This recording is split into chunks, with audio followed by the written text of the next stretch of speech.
بر سے انحراف تھا نہ کہ قرآن سے. کہتے ہیں کیونکہ جن لوگوں نے زکوٰۃ دینے سے انکار کیا تھا وہ سب کے سب مسلمان تھے. جن لوگوں نے حضرت ابوبکر کی بیعت کا انکار کیا تھا وہ بھی کٹر مسلمان تھے. راسخ العقیدہ قرآن مجید پر مکمل ایمان رکھنے والے تھے، مگر قرآن کے وفادار ہونے کے باوجود منحرف ہو گئے تھے. تو منحرف کس سے ہو گئے تھے جب قرآن مان رہے تھے؟ پتا چلا انحراف رہبر سے تھا، قرآن سے نہیں تھا. انحراف رہبر کی بنا پر اسلام قطعاً اسلام کا قبلہ بالکل بدل گیا ہے رہبر کے بدلنے سے. چونکہ دین ایک آئین ہے، آئین زندگی ہے. آئین زندگی، آپ اس زندگی کی گاڑی میں جو سوار ہوئے ہیں، جس گاڑی میں آپ سوار ہوئے ہیں، چلانے والے کے اوپر ہے آپ کو جہاں چاہے لے جائے. رہبر وہ ہے جو گاڑی کو صحیح منزل تک لے جائے. تو اب کہتے ہیں کہ ہاں انہی حقائق کی وجہ سے میں نے صحیح رہبر کی تلاش کا آغاز کیا، اور میں نے رہبر کی تعین کے لیے نصوص و متون احادیث پر انحصار کیا، کیونکہ نصوص حق تک پہنچنے اور غلط کار افراد کے اجتہاد سے محفوظ رہنے کا ذریعہ ہے. میں پوری عبارت کو چھوڑ کر ایک عبارت آپ کی سنی میراث اور شیعہ میراث، اس صفحے کو بھی چھوڑ دیتا ہوں. سنی اپنی میراث کے لیے صحابہ پر انحصار کرتے ہیں، شیعہ اپنی میراث کے لیے اہل بیت رسول پر انحصار کرتے ہیں. سنی میراث نے ہمیشہ حکمرانوں کا ساتھ دیا، جبکہ شیعہ میراث نے حکمرانوں سے دور رہے. سنی میراث میں شخصیات کے اقوال کو برتری حاصل ہے، جبکہ شیعہ میراث میں نصوص کو برتری حاصل ہے. سنی میراث معروضی حالات کی وجہ سے پیدا ہوئی، اور شیعہ میراث معروضی حالات کی مخالفت سے وجود میں آئی. سنی میراث میں عقل کی کوئی اہمیت نہیں ہے، جبکہ شیعہ میراث میں عقل کو قابل احترام تسلیم کیا گیا ہے. اس کے بعد کہتے ہیں میراث کے اس موازنے سے دونوں مذاہب کی میراث کا فرق واضح ہو جاتا ہے، مگر اس کے باوجود شیعہ میراث میں بھی سنی میراث کی طرح کچھ اقوال اور آراء اور خود ساختہ روایات بھرمار ہیں. اس لحاظ سے دونوں مذاہب کا وزن برابر ہو جاتا ہے. مگر سنی میراث میں بہت سی روایات موجود ہیں جو صحابہ کو ان کے اصلی مقام سے ہٹا کر انتہائی بلندی پر لے جاتی ہیں. ادھر شیعہ میراث میں بھی ایسی کچھ روایات ہیں جو اہل بیت رسول کو ان کے اصلی مقام سے بہت ہٹا کر اوج ثریا پر لے جاتی ہیں. دونوں مذاہب کی میراث میں خود ساختہ روایت کی کوئی کمی نہیں، لیکن اس تمام تر مماثلت کے باوجود شیعہ مذہب کو سنی مذہب پر پھر بھی برتری حاصل ہے. کیوں؟ کیونکہ شیعوں کے پاس خود ساختہ روایات کو کنٹرول کرنے کے لیے ایک باقاعدہ اصول اور قاعدہ ہے اور ضابطہ ہے. شیعہ اس بات کے قائل ہیں کہ جو روایت قرآن اور عقل کے خلاف ہو اسے دیوار پر مار دو، اور جبکہ اہل سنت روایت کے اس صرف اسناد پر انحصار کرتے ہیں. اگر ان کے ہاں معاویہ اور یزید سے بھی آ جائے روایت، تو چونکہ روایت ایک دفعہ بھی جس نے پیغمبر کو دیکھا وہ روایت نقل کر رہا تو یقیناً صحیح ہوگی. تو یہ روایات کے سلسلے میں شیعہ اور سنی دونوں کے طریقہ کار میں ایک واضح فرق پایا جاتا ہے. شیعہ روایت سے متن کا باریک بینی سے جائزہ لیتے ہیں، جبکہ سنی متن کی بجائے اسناد روایت کو باریک بینی سے دیکھتے ہیں. اور شیعوں کی اس روش کی وجہ سے میراث میں حاصل ہونے والی بہت سی روایت کو مخالف قرآن اور عقل قرار دے کر رد کر دیا گیا، اور اس کے برعکس سنیوں کی روش کی وجہ سے ایسی روایت قبول کی گئی جو کہ سراسر قرآن اور عقل سلیم کی مخالف تھی. کیونکہ سنیوں کے ہاں معیار روایت صرف یہی ہے کہ اس روایت کے راوی سچے ہوں، اگر وہ روایت قرآن کے خلاف ہی کیوں نہ ہو. اگر راوی سچا ہو تو پھر روایت قرآن کے خلاف بھی مان لو. انہوں نے یہ کہا. اب آئیے تیجانی. کل میں عرض کر چکا کہ جب ڈاکٹر تیجانی نے کہا ان سے کہ کیا بات ہے، آپ یہ ان کا دعویٰ ہے دلیل کے طور پر بخاری. اب وہ ڈاکٹر تیجانی ان کی کتاب میرے ہاتھ میں گئے، شرح بخاری جس نے لکھی اس کے پاس تیونس میں زیتونیہ یونیورسٹی کے وائس چانسلر تھے، ان کے پاس گئے. ان سے کہا یہ میری سمجھ میں نہیں آیا کہ وہ پتھر کیوں حضرت موسیٰ کے کپڑے لے کے بھاگا. تو اس نے کہا بیٹے دیکھو بہت سی روایتیں آپ کی سمجھ میں نہیں آئیں گی، مگر چونکہ بخاری نے لکھی ہے تسلیم کر لو. ٹھیک. اس نے کہا میری سمجھ میں نہیں آتا ایسا کیوں ہے؟ اس لیے کہ بخاری نے یہ لکھا کہ حضرت موسیٰ کو غصہ آیا، اسرائیل قبض روح کے لیے. ان کی کتاب دیکھیے گا، حضرت موسیٰ کے پاس اسرائیل قبض روح کے لیے آیا. تو حضرت موسیٰ نے پوچھا تو کیوں آیا؟ کہا قبض روح کے لیے. تو میری روح قبض کرنے کے لیے آیا؟ یہ کہا اٹھا کے گوسہ مارا، اس کی آنکھ نکل گئی. تیجانی کہتے ہیں کہ خدا آپ مجھے سمجھا دیجئے، میں پریشان ہوں کہ کیا اسرائیل کی آنکھ بھی بشر کی طرح مادی ہے؟ مادی آنکھ ہوتی، چونکہ ملک مادے سے نہیں ہے، ملک مادی نہیں ہے، تو یہ آنکھ ہماری مادی ہے، اس لیے ہماری آنکھ تو نکل سکتی ہے، مگر اسرائیل کی آنکھ کیسے نکل گئی؟ بیٹے دیکھو ایسی بات نہیں کرتے، ایسی بات نہیں کرتے، بہت شرافت سے. یعنی اب آپ غور کیجئے کہ جہاں مثلا مشکل سے آپ کو حجر اسود چومنے دیں گے، ٹھیک، چونکہ ان کو بتایا گیا کہ دیکھو یہ پیغمبر چومتا تھا، یہاں کچھ نہیں کرنا ورنہ مسلمان ہنگامہ کریں گے، وہاں آپ کو چومنے دیں گے. کعبے کا ایک ایک پتھر 1,24,000 انبیاء نے مس کیا ہے. ہر پتھر ایک کرامت ہے، ہر پتھر ایک کرامت ہے، مگر آپ کو چومنے نہیں دیں گے، آپ کو ہاتھ بھی لگانے نہیں دیں گے. کیوں؟ کہ یہ پتھر ہے. یہ اے بندے خدا، وہ پتھر ہے جس پر 1,24,000 انبیاء نے ہاتھ لگایا ہے. تجھ سے بہتر ہے اس لیے کہ اس میں کرامت ہے، تجھ میں تو کرامت انسانی بھی نہیں ہے. جو تجھے جو کھڑا کر دیا گیا ہے ستون کی طرح، بس یہ کہ تجھ میں حرکت ہے، ڈنڈا چلا رہا، ورنہ تجھ سے تو بہتر ہے وہ پتھر جس میں کرامت ہے. آخر کیوں خدا نے حجر اسود میں کیا رکھا؟ یعنی بہرحال میں نہیں چاہتا ہوں ان کی عبارت. اب آپ دیکھیے قرآن کافی ہے، قرآن کافی ہے.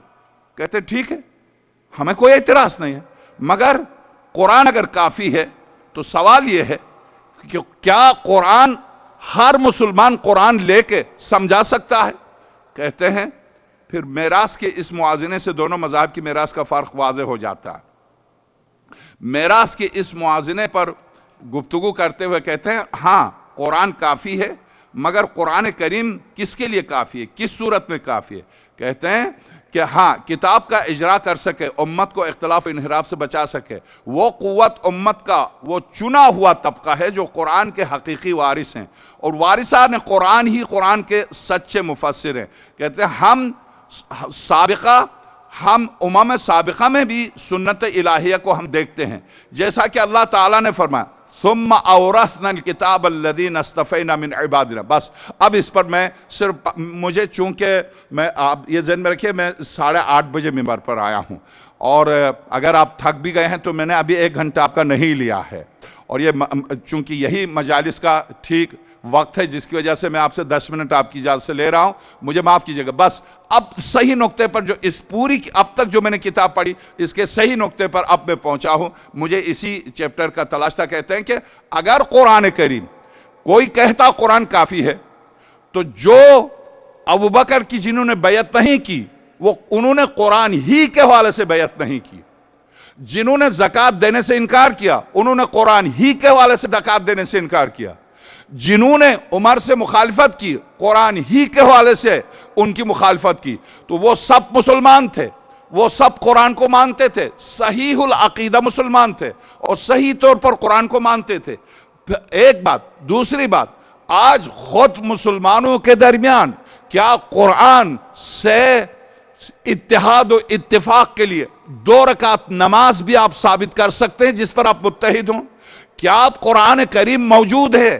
قرآن کریم میں حکم وضو، حکم غسل، حکم طہارت، حکم تیمم، حکم نماز موجود ہے. کیا کسی قرآن کے کسی ایک حکم پر متفق ہیں؟ کسی حکم پر آپ بتائیں. کیوں وضو کوئی یوں کرے کوئی یوں کرے؟ کیوں نہیں اتحاد ہوتا؟ قرآن کریم نے وضو کے سلسلے میں صریح احکام بتائیں. وضو میں اتفاق نہیں ہے، قرآن میں وضو موجود. غسل میں اتفاق نہیں ہے، قرآن کریم میں غسل موجود. روزے کے افطار کرنے اور رکھنے میں اتفاق نہیں مسلمانوں میں، روزے کے شروع اور انتہا قرآن میں موجود.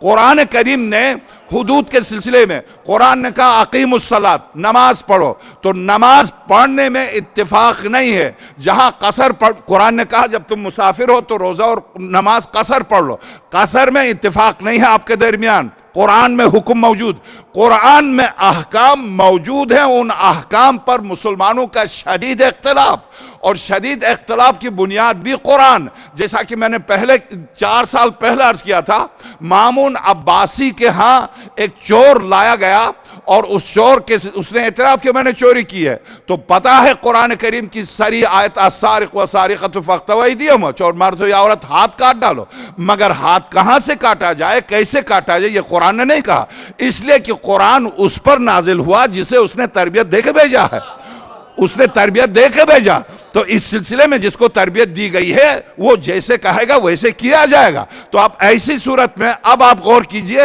ایسی صورت میں جب چور کے ہاتھ کاٹنے کے لیے مامون شافعی کو، مالکی کو، حنفی کو، حنبلی کو لے کے آتا ہے، اور یہ علماء ایک کہتا ہے، دیکھیے قرآن ایک کہتا ہاتھ یہاں سے کاٹا جائے گا، دلیل کہا آیے تیمم، جب تم وضو یا غسل نہ کر سکو تو نماز کے لیے تیمم کرو، اور تیمم کیسے کرو، قرآن کہتا ہے تیمم یہاں سے، تیمم کا حکم یہاں سے یہاں تک ہاتھ پھیرنا، ہاتھ کو یوں، میں بتا دیتا ہوں بچوں کو پتہ چلے کہ تیمم، آپ نے مٹی پر یوں ہاتھ مارا، آپ نے اگر وضو کے بدلے تیمم کر رہے ہیں، اگر غسل کے بدلے کر رہے ہیں تو 2 دفعہ، وضو کے بدلے کر رہے ہیں تو 1 دفعہ، آپ نے نیت کر لی میں صبح کی نماز کے لیے تیمم کرتا ہوں بدلے وضو، واجب قربتاً للہ، اللہ اکبر، کسی بھی دیوار پر یا کسی برتن پر یا فرش پر پاک گرد پڑی ہو اس پر آپ تیمم کر سکتے ہیں، ضروری نہیں کہ آپ چلے جائیں صحرا وہ مٹی میں مل لے۔ ہم مکے سے نکل رہے تھے، اذان ہو رہی تھی، تو جو ڈرائیور تھا وہاں بھی گیا تیمم کرنے کے لیے، جب آیا تو سب ہنسنے لگا، وہ مارنے پیٹنے پڑا، اس لیے کہ وہ ساری مٹی منہ پر مل کے آیا تھا۔ تو ہمارے ہاں جب 9 ربیع الاول مناتے تو ایسا ہی بناتے تھے، تو وہ ایسا بن کے آئے تھے، سب ہنس رہے تھے، اسے غصہ آ رہا تھا، نہیں تیمم اس طرح سے نہیں کرتے کہ آپ مٹی کو منہ پر ملے، صرف گرد ہو پاک، آپ نیت کر لیں میں تیمم کرتا ہوں بدلے وضو نماز فجر کے لیے یا نماز ظہر یا عصر، جو بھی نماز آپ کی نماز ہے، واجب کو اللہ اکبر، ہاتھ مارا، 1 دفعہ آپ نے صاف کیا، آپ نے یہاں سے یوں ہاتھ یوں یہاں سے آپ نے یوں کیا، پھر یہاں سے یوں کیا، یہ ہو گیا تیمم ختم وضو کے بدلے۔ اگر غسل کے بدلے تو دوبارہ ہاتھ مارے، پھر اسی طرح سے کر لے، یہ ہو گیا تیمم، ٹھیک، تیمم یہاں سے، اس پر کوئی اختلاف نہیں ہے۔ تو اب جب مامون نے پوچھا کہ اس کے ہاتھ کہاں سے کاٹے جائے، اس نے آئے تیمم پیش کر کے کہا، چونکہ ہاتھ کاٹنے کے لیے کہا، اور آئے تیمم نے ہاتھ کا اطلاق یہاں تک ہوا، اس کے یہاں سے ہاتھ کاٹے جائے، ٹھیک۔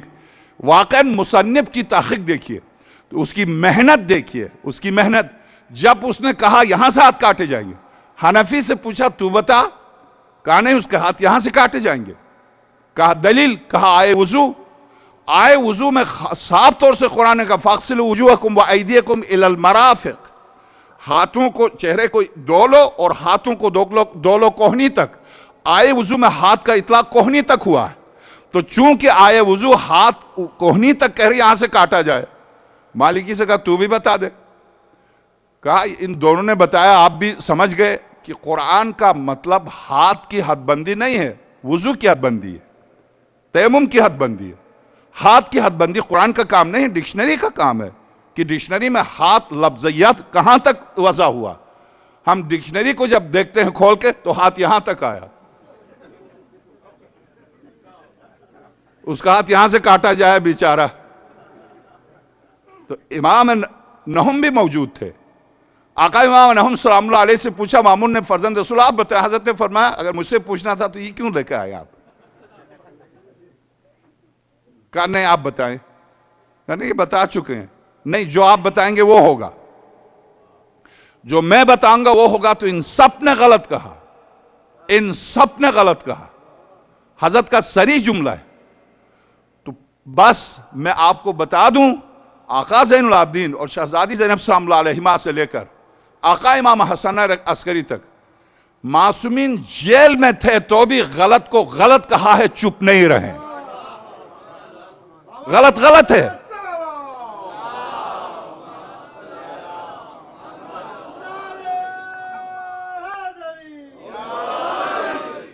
حضرت نے فرمایا نہیں مامون، اس کا ہاتھ نہیں کاٹا جائے گا، صرف انگلیاں کاٹی جائیں گی، اس لیے کہ خدا کا ہدف اس کو بھیک مانگنا نہیں، اس کو بھکاری بنانا نہیں ہے۔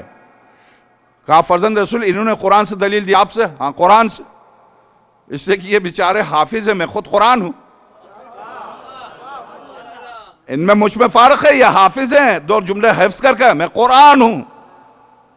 قرآن کریم کا ارشاد ہے ان المساجد للہ، مساجد مسجد کی جمع ہے، سجدگاہیں صرف خدا کے لیے، وہاں بشر کو اختیار نہیں ہے۔ یہاں قرآن کی اس آیت میں مساجد سے مراد جسم کے وہ 7 جز ہیں بدن کے جو سجدے میں گرتے ہیں۔ سجدے کے وقت دونوں ہتھیلیاں، 2 پیشانی، 3 دونوں گھٹنے، 4 پیر کے دونوں انگوٹھے، یہ دونوں انگوٹھے، 2 گھٹنے، 4 ہتھیلیاں، 6 پیشانی، 7، یہ 7 اعضاء کو قرآن نے اس آیت میں مساجد سے تعبیر کیا ہے۔ اور ان مساجد کا تعلق صرف خدا سے، آپ نہیں کاٹ سکتے۔ ان کو کاٹو گے، ہتھیلی کاٹو گے تو کیا رکھے گا زمین پر؟ نہیں کاٹ سکتے۔ تو مامون نے کہا فرزند رسول واقعاً آپ قرآن ہیں۔ تو حضرت کے اس ارشاد کے مطابق اب مجھے اس پر گفتگو نہیں کرنی، آپ سن چکے۔ گفتگو یہ ہے کہ جس نے کہا تھا قرآن کافی ہے، کیا اسی کے مکتب میں قرآن پر اتحاد ہے؟ اگر اس کے مکتب میں قرآن پر اتحاد ہے تو یہ ابو حنیفہ الگ، مالک الگ، حنبل الگ، شافعی الگ، یہ کیوں ہے؟ یہ مالک کیوں کہتا ہے یہاں مالک کیوں کہتا ہے نہیں ہاتھ کھولو؟ کیوں کہتا ہے ابو حنیفہ نہیں ضرور باندھو؟ کیوں کہتا ہے محمد ابن ادریس شافعی اگر پیٹ میں تکلیف ہو تو باندھو؟ اب پتہ نہیں پیٹ میں تکلیف سے ہاتھ باندھنے سے وہ کم ہوتی ہو، مجھے یعنی فقہی مسئلہ ہے، بخدا یہ فقہی مسئلہ ان کا فقہی مسئلہ ہے، پیٹ میں کوئی تکلیف ہو تو باندھو، اگر نہیں ہے تو نہیں باندھو۔ امام شافعی، مالکی کہتا نہیں باندھنا جائز ہی نہیں ہے، حنفی کہتا ہے یہاں باندھو، حنبلی کہتا نہیں یہاں باندھو۔ یہ اختلاف کیوں ہے؟ آخر پیغمبر خدا واقعاً سرور کائنات کو مسلمانوں نے کیا نماز پڑھتے ہوئے نہیں دیکھا تھا؟ قرآن کے بیان کرتے وقت تو چلیے تھکے ہوئے تھے بیچارے، بہت بھاگے تھے جنگ سے، اس وقت تو تھکن کی وجہ سے انہیں پتہ نہیں چلا پیغمبر کیا کہہ رہے۔ سورہ مبارکہ محمد ماذا قال رسول اللہ آنفاً، کیا کہا بھی رسول خدا نے؟ تم بھی تو تھے، تو گویا جسم تھا، ان کی روح نہیں تھی۔ جب سرور کائنات کی گفتگو میں ہمیشہ ان کا جسم رہا، روح نہیں رہی، تو قرآن وہ کہاں سے لیں گے؟ جب قرآن نہیں ہے ان کے پاس۔ اب آپ دیکھیے وضو پر اختلاف، تیمم پر اختلاف، نماز میں اختلاف، ہاتھ باندھنے پر اختلاف، قرآن موجود ہے، کسی حکم الہی پر اتفاق نہیں ہے۔ تو اب صالح الوردانی کہتے ہیں قرآن ہی تو سبب اختلاف ہے، وہ نقطہ مرکزی اتحاد صرف رہبر ہے، صرف رہبر ہے، رہبر ہی ہے۔ تو اب قرآن نے کیا کہا؟ قرآن نے آگے بڑھ کر آواز دی کہ جو 2 آیتیں یاد کر کے آئے وہ رہبر نہیں بن سکتا، جو حافظ قرآن بن کے آئے وہ رہبر نہیں بن سکتا۔ قرآن نے کیا کہا؟ قرآن کریم سورہ واقعہ فاطر آیت نمبر 32، ایک صلوات بھیجئے گا۔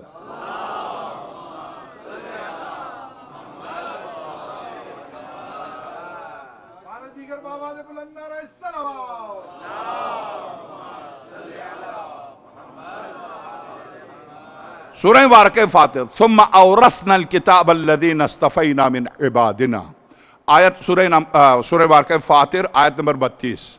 ہم نے اپنی کتاب کے وارث تمام لوگوں میں سے ان کو ثم اورثنا الکتاب، کتاب ہم نے اپنی کتاب کا وارث بنایا، کن کو؟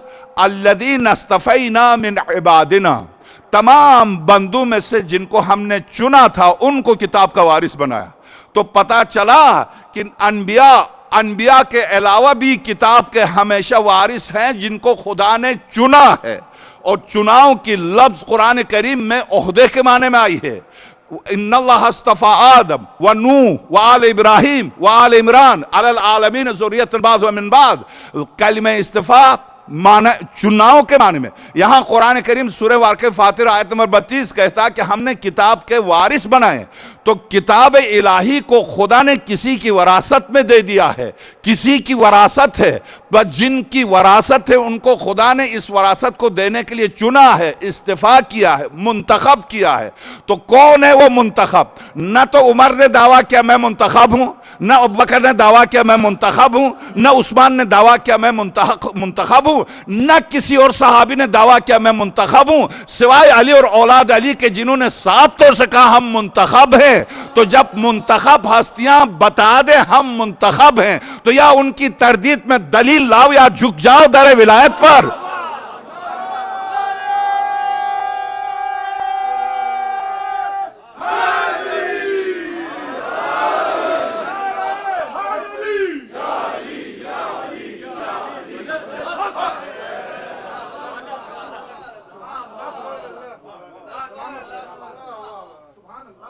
جن کو آپ مانتے ہیں ان میں سے کسی نے نہیں کہا ہم کلمہ استفاء میں کل عرض کروں گا اسی آیت پر اور آیت تطہیر پر ابن حجر نے تمام نے سب نے آیت تطہیر میں سب نے آج تک کوئی مسلمان پیدا نہیں ہوا. یہ خدا جب استفاء کرتا ہے تو کیا کرتا ہے ان لوگوں کو؟ یا مریم ان اللہ اصطفاک، اے مریم تجھے خدا نے چنا. جب چنا تو کیا کیا؟ وَطَهَّرَكَ، تجھے پاک رکھا. وَاصْطَفَاكَ، پھر پاک رکھنے کے بعد چنا. نبی تو نہیں تھی، رسول تو نہیں تھی، کئی کے لیے چنا؟ پتا چلا چنے ہوئے افراد اسی گوت میں پلتے ہیں جس گوت کو وہ چنتا ہے. وہ پلتے ہی اسی گوت میں جس گوت کو وہ چنتا ہے. کوئی نہ کہے فرعون کے دربار میں موسیٰ پلے تھے. ہاں، فرعون کی بیوی کو اس نے چنا تھا. سورہ تحریم، سورہ طلاق، فرعون کی بیوی کو ربی ابنی لی بیتن فی الجنہ، یہ فرعون کی بیوی. میرے ماں فرعون کی بیوی ہے جو موسیٰ کی محبت میں فرعون کی تلوار سے قتل ہو جاتی ہے، میثم تمار کی طرح. یہ فرعون کی بیوی ہے جس کی گود میں موسیٰ پلے. منتخب تھی وہ. اسی لیے سرور کونین صلی اللہ علیہ وآلہ وسلم ارشاد فرماتے ہیں کہ فرعون کی بیوی ہوگی اور میری نور نظر ہوگی، جو دونوں اس طرح سے جنت جائیں گے. تو فرعون کی بیوی منتخب تھی. کئی کے لیے؟ فرعون کے لیے نہیں، موسیٰ کی تربیت کے لیے. موسیٰ کی تربیت کے لیے منتخب تھی. اور موسیٰ کی ماں وہ ہستی تھی کہ آپ پورے قرآن میں موسیٰ کے باپ کا ذکر لا کے دکھا دے، میں امامہ چھوڑ دوں گا. موسیٰ کی ماں وہ منتخب خاتون کہ خدا براہ راست سورہ قصص میں، سورہ ہود میں، سورہ بنی اسرائیل میں، سورہ اعراف میں موسیٰ کی ماں سے مسلسل گفتگو کر رہا. آپ سارہ کو دیکھیے، مسلسل خدا گفتگو کر رہا. آپ ہاجرہ کو دیکھیے، آپ حضرت مریم کو دیکھیے. یعنی جن کی گود میں نبوت و ولایت و امامت و حجت پلتی ہے اس گود کو بھی پلتا ہے. تو بس اب میں عرض کروں کہ کیسے ممکن ہے کہ سارے انبیاء کی تربیت کے لیے گود کو پاک و پاکیزہ رکھے، ان کی تربیت کے لیے منتخب کرے. تو ابو طالب منتخب تھا.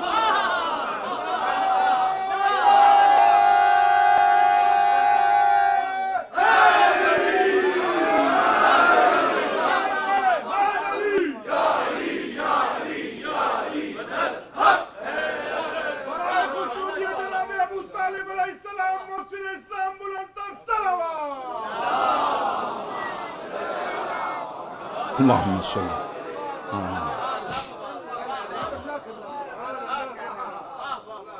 خدا اپنی حجت کا احسان اپنے دین کے دشمن کا اپنی گردن پر نہیں لیتا. خدا کسی بے دین کا احسان وہ یہ کل کو کہہ دے تیرا دشمن تو تھا مگر تیرے نبی کی میں نے تربیت کی، یہ احسان نہیں لیتا خدا. اسی لیے جب کوفے میں کسی نے کہا کاش یا علی آپ کے والد بھی آپ جیسے ہوتے، تو میرے مولا نے فرمایا تجھے کیا پتا میرے والد کون ہے؟ اس ذات کی قسم، مولا کائنات کا ارشاد، اس ذات کی قسم، میدان محشر میں 1,24,000 انبیاء کی عظمت ایک طرف، میرے باپ کی عظمت ایک طرف. اور میرا باپ میدان محشر میں کھڑے ہو کر کہہ دے پروردگار میں نے اپنی ساری نسل قیامت تک کے لیے تجھے دی، بیٹیاں دی، پوتیاں سب دے دیا. لے لے زینب کو، لے لے ام کلثوم، ساری نسل کو دی. میرے معبود میں نے زندگی سے تجھ سے کچھ بھی نہیں لیا، تجھ سے کچھ بھی نہیں. میں نے یہاں تک نہیں کہا مجھے جنت دے. جس کا بیٹا جنت تقسیم کرنے والا وہ کیوں کہے؟ میں نے یہ تک نہیں کہا. میرے معبود میں نے زندگی میں تجھ سے کچھ نہیں مانگا، جو کچھ تو نے دیا تھا تیری بارگاہ میں نے پیش کیا. آج تجھ سے میں ایک سوال کرتا ہوں ابو طالب، مولا کائنات کا ارشاد، ہاں عرش الہی سے آواز آئے گی، ابو طالب مانگ لے، تیرا حق ہے مانگ لے۔ من ذا الذی یقرض اللہ قرضا حسنا، کون ہے جو مجھ اللہ کو قرضہ دے؟ اے ابو طالب مجھ پر تیرا قرضہ ہے، مانگ لے، میں نے تیرا قرضہ ادا نہیں کیا، مانگ۔ قرآن کی آیت ہے، من ذا الذی یقرض اللہ قرضا، مجھ جیسے سے خدا قرضہ مانگ رہا۔ قرضہ بھی مانگا جاتا ہے تو کسی شخصیت کو دیکھ کے مانگا جاتا ہے تاکہ عزت و آبرو قرض بھی لے، عزت و آبرو بھی برقرار رہے۔ تو ابو طالب وہ ہے، قرض دیا، ذات لم یزل کو ساری نسل قرض دیا، کچھ بھی نہیں لیا۔ اب میدان محشر میں کھڑے ہو کر کہیں گے میرے معبود میں نے تو کچھ بھی نہیں لیا۔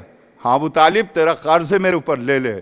میرے معبود ایک درخواست ہے، ابو طالب کی خاطر ان کو معاف کر دے، اس محشر میں جو ہے معاف کر دے۔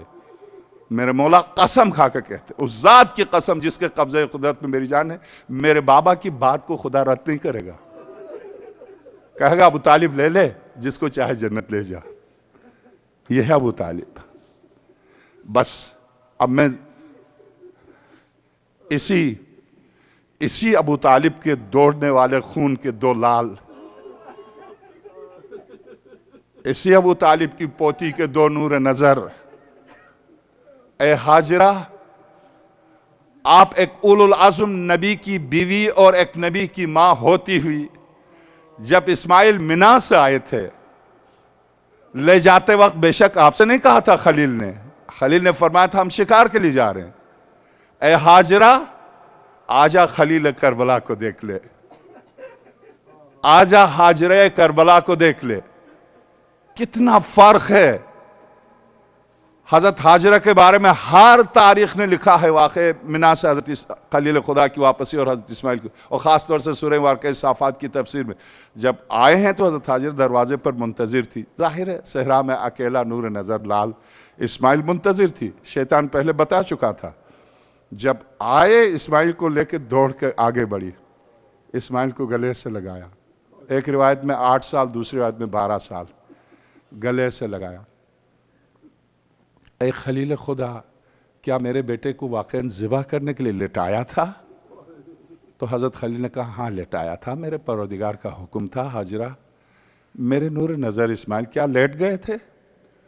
تو اب ماں سے لپٹ کے کہا ہاں والد گرامی میں لیٹ گیا تھا۔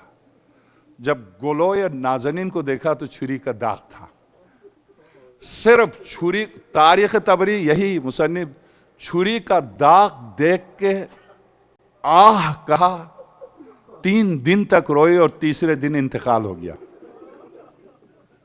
چھری کا داغ دیکھ کے۔ سلام ہو تجھ پر اے ثانی زہرا،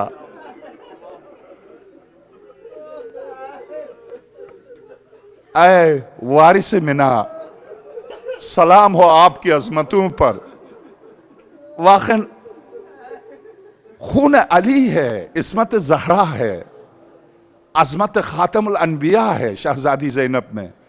خدا نے دین کی بقا کے لیے، سارے انبیاء کی حفاظت کے لیے اس شہزادی کو منتخب کیا ہے۔ واقعاً آپ دیکھتے نہیں، آقا سید الشہداء سلام اللہ علیہ جب اب میدان کی طرف جا رہے ہیں، امامت کو زینب کے حوالے کر رہے ہیں، بہن اب امامت کی حفاظت کرنی ہے، امامت کو آقا زین العابدین کو شہزادی کے حوالے کر رہے ہیں۔ ایسی شہزادی خرابہ کوفہ میں سب کچھ دینے کے بعد سجدے میں گر کے یہ کہہ دے میرے معبود میں تیری کس نعمت کا شکر ادا کروں؟ امامت کا، ولایت کا، نبوت کا اور اب شہادت کا۔ کس ہاجرہ ہیں جو داغ دیکھ کے تڑپ کے رو کے 3 دن کے بعد انتقال ہو جاتا ہے، زینب ہیں جو سجدے میں گر کے فرماتی ہے تیری کس نعمت کا شکر ادا کروں؟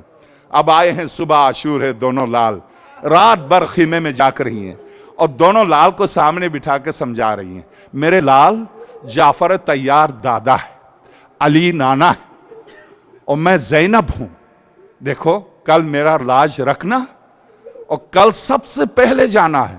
ایسا نہ ہو کہ تم سے پہلے شہزادہ علی اکبر چلا جائے، ایسا نہ ہو کہ بھائی قاسم کے نور نظر قاسم چلے جائیں، بھائی حسن کے، تمہیں صبح شہزادی ایک مرتبہ سید الشہداء سید الشہداء خیمے کے دروازے سے گزر رہے تھے، جب آپ نے دیکھا شہزادی دونوں شہزادوں کو سامنے بٹھا کر جس طرح سے ان کو، جیسے اس سے ایک رات پہلے جس طرح سے باب الحوائج تلوار چلانا سکھا رہے تھے، عین اسی طرح سے شہزادی انہیں غیرت دلا رہی ہیں، انہیں خون میں جوش دلا رہی ہیں کہ دیکھو کل تمہیں جانا ہے میرے لال، اور پھر میدان محشر میں مجھے میری ماں کے سامنے بھی جانا ہے۔ اور دیکھو دونوں شہزادے کہتے ہیں والد گرامی ایک درخواست ہے، کیا آپ مامو جان سے یہ درخواست کر سکتی ہیں؟ تو یہ روایت ہمارے تقریباً اکثر مورخین نے نقل کی ہے۔ شہزادی نے پوچھا آن سے میرے لال کیا خواہش ہے؟ والد گرامی کیا یہ ممکن ہے کہ علم کل ہمیں مل جائے؟ تو شہزادی نے فرمایا میرے لال یہ تو نے کیا تمنا کی؟ میرے پہلوان عباس کے ہوتے ہوئے علم کی تم نے کیوں خواہش کی؟ علم کے حقدار عباس ہیں، یہ میرے بھائی کے سامنے بھی نہیں کہنا۔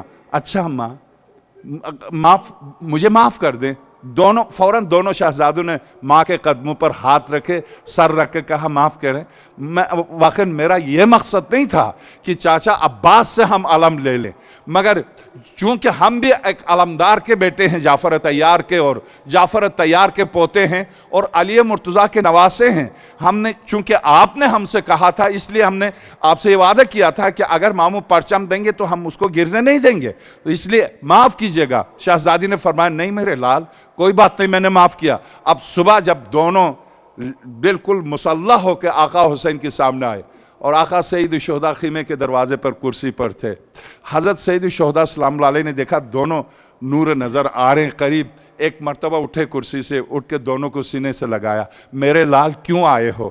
اب بس اجازت لینے کے لیے آئے ہیں۔ جیسے ہی آقا حسین نے سنا اجازت لینے کے لیے تو آپ سید الشہداء سلام اللہ علیہ نے فرمایا کیا یہ ممکن نہیں ہے تم اہل حرم کو لے کے مدینہ چلے جاؤ؟ یہ جملہ سننا تھا، ادھر خیمے میں شہزادی نے سنا، ادھر دونوں شہزادوں نے سنا، اب لوٹ گئے نیچے زمین پر، قدموں پر ہاتھ رکھا، سر رکھا، چونکہ شہزادی نے فرمایا تھا کہ اگر حسین کہہ دیں تو بس آخر میں یہ کہہ دینا کہ اگر آپ نے ہمیں اجازت نہیں دی تو بس ایک کام کر سکتے ہیں، ہم خیمے میں جا کے ماں کو لے کے آ سکتے ہیں آپ کے پاس، ماں آ جائیں گی آپ کے پاس۔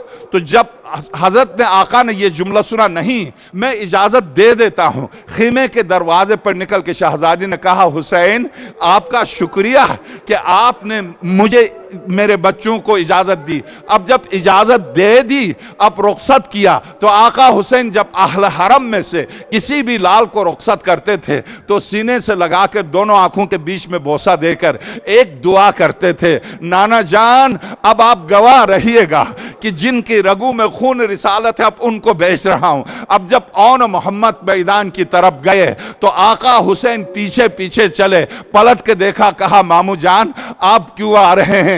ایک مرتبہ آقا نے رخصت کی، چلے گئے، ظاہر جعفر طیار کے پوتے اور علی کے نواسے اور باب الحوائج کے شاگرد تھے پہلوانی میں۔ اب جا کے جو جنگ لڑی، جنگ لڑتے لڑتے میں یہاں پر آ کر میں آپ کی خدمت میں عرض کروں کہ جب آپ زیارت کے لیے جائیں تو غور کیجئے گا، شہداء سب کے سب ایک جگہ گودال قتلگاہ میں ہیں، سارے شہداء ایک جگہ گودال قتلگاہ میں ہیں، 2-4 شہداء ایسے ہیں جو بالکل قتلگاہ سے، ایک تو حضرت مسلم کے دونوں یتیم نہ تو کوفے میں ہیں نہ کربلا میں ہیں۔ آپ بغداد کی طرف سے جاتے ہیں تو نہر فرات کے بغداد کی طرف کے کنارے میں تقریباً 2 میل اندر جا کے ہیں، اور ان دونوں معصوموں کے روزے، اب جب آن محمد کے روزے آپ دیکھتے ہیں تو میدان کربلا سے بغداد کی طرف 10 میل کے فاصلے پر ہے، 10 میل کے فاصلے پر ان معصوم بچوں کے روزے ہیں۔ اس سے صاف طور سے صاحب ریاض القدس اور صاحب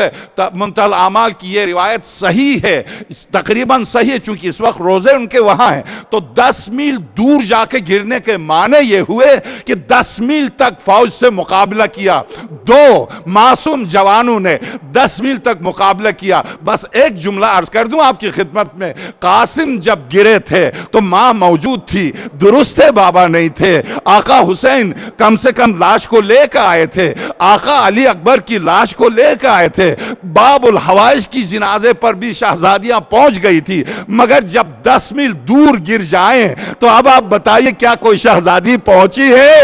نہیں پہنچی۔ کیا شہزادی زینب پہنچی؟ نہیں پہنچی۔ جب دونوں لال پر ایک مرتبہ آواز آئی السلام علیکم یا ابا عبداللہ، مامو جان ہمارا آخری سلام قبول کیجئے، تو ایک مرتبہ آقا حسین سوار ہوئے، جب چلے میدان کی طرف تو شہزادی نے پوچھا حسین کیا میرے لال کے پاس جا رہے ہیں؟ ہاں بہن اب جا رہا ہوں اون محمد کے پاس۔ تو شہزادی نے آواز دی حسین یہ زحمت نہ کیجئے گا کہ لاشوں کو لانے کی زحمت نہ کیجئے گا۔ یا شہزادی نے اب شہزادی واقعاً ہر شہید پر شہزادیاں پہنچ گئی، یہ دونوں شہید جن کے جنازے پر شہزادی بھی نہ پہنچے۔